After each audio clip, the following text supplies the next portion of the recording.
Alors aujourd'hui, on va voir comment faire des relances et des rappels suite à un rendez-vous. Imaginez que vous avez un agenda public, mais que vous avez les gens qui se pointent pas ou qui n'ont pas forcément les informations, le lien par exemple pour se connecter si vous avez un Google Meet, etc.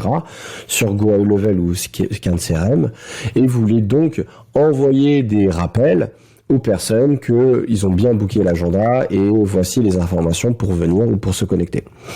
Alors, il y a plusieurs options pour faire les notifications, mais il y en a une qui est bien et l'autre qui est pas bien. D'accord? Donc aujourd'hui, on va voir, par exemple, vous prenez votre agenda, qui existe déjà, et vous allez voir dans notifications et options supplémentaires. D'accord?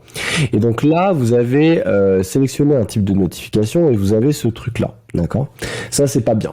Ok, là vous envoyez au contact en fait une notification qui est pré-mâchée, qui ressemble à ça, qui ressemble à rien, voilà, qui est faite par GoHighLevel en plus, qui est uniquement en anglais, d'accord. Donc c'est pas en général en plus il n'y a pas suffisamment d'informations, c'est des notifications qui sont automatiques. Ok. À l'heure actuelle, il y a peut-être possibilité de changer le type de notification. Moi, j'ai pas encore trouvé cette solution. Donc dites-moi en commentaire si vous savez comment faire pour changer, pour ajouter plus de types de notifications. En tout cas, moi, je sais pas. Par contre, il y a une deuxième chose que je sais et qui est globalement bien meilleure parce que vous allez plus qu'envoyer une seule notification, vous allez pouvoir envoyer des automatisations avec des rappels 1 heure, 2 heures, 20 minutes, quand vous voulez avant. Et donc, c'est parti, je vous montre. Donc tout ça se passe dans l'onglet automatisation. Ok, et donc ce que vous allez faire, c'est que vous allez faire un flux d'automatisation, automatisation de rendez-vous. Voilà. Donc l'idée, c'est que quand vous détectez un rendez-vous, donc voilà, trigger, donc l'événement détecté, c'est la prise de rendez-vous. Vous allez pouvoir ajouter des tags, par exemple, le contact a bien pris sa rendez-vous, etc. Vous allez pouvoir envoyer un email de confirmation. Et puis, avant l'événement, vous allez pouvoir envoyer des rappels. Et donc ça, l'automatisation, c'est la meilleure chose que vous voulez avoir. Et en plus, vous allez voir en plus les personnes qui sont en attente. Donc c'est sympa parce que ça vous permet, par exemple, quand vous avez un gros flux entrant, de regarder des petites statistiques, puis regarder le nombre de personnes qui sont en attente. Ok ? Donc, on va voir un petit peu comment construire ça de zéro. Mais l'idée principale, c'est que vous faites un déclencheur. Le déclencheur, c'est statut de rendez-vous. Voilà. Vous allez mettre l'event type, vous mettez ce que vous voulez, par exemple any, ok. Ou alors normal ou recurring.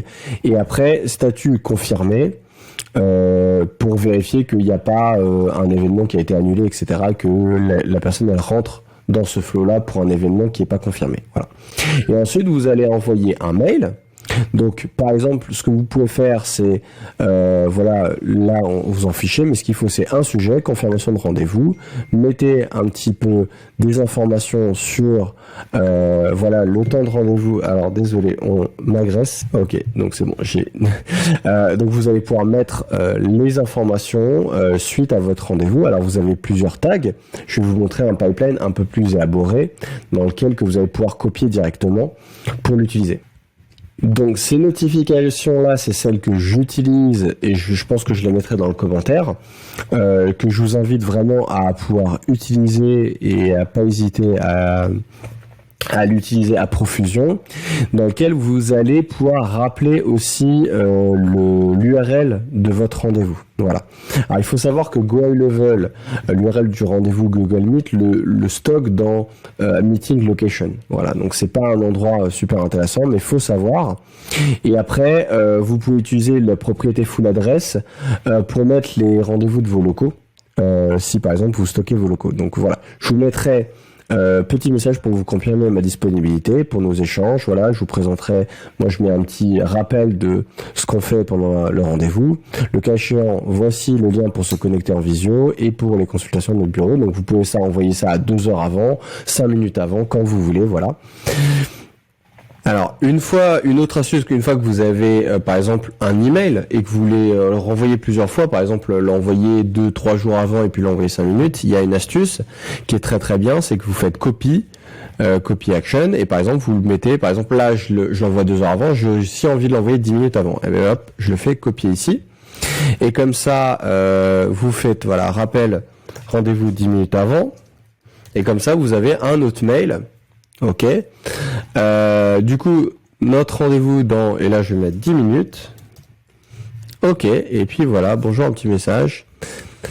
Et voilà.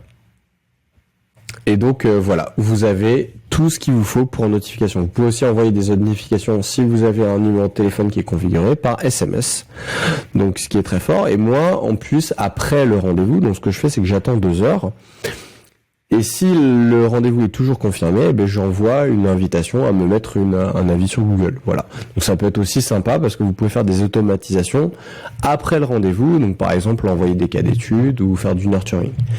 Et je vous souhaite une très bonne journée. Et si vous avez des questions, n'hésitez pas en commentaire.